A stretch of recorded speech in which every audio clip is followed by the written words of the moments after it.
I'm Tanya McDonald. I am a former partner of Dallas Social Venture Partners for 9 years, and I'm the executive director of Dallas After School Network, which was founded really by this organization.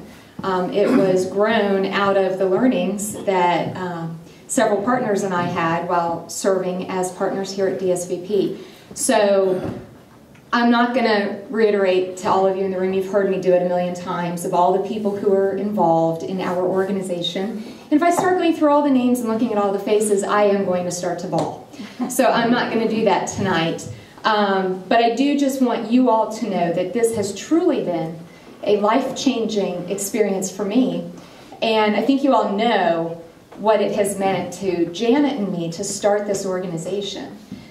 Continually delighted and surprised at the wonders and bounties that come out of Dallas Social Venture Partners. So thank you very much for all of that. And I also want to just make one final point.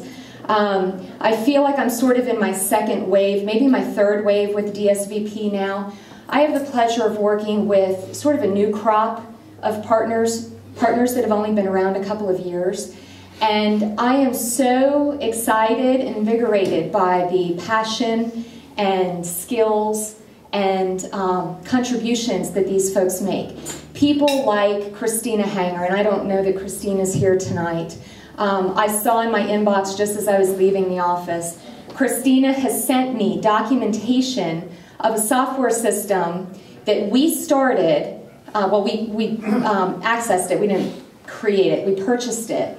We found it first. We told Trinity River Mission about it. Christina learned about it. She shared it with Kip.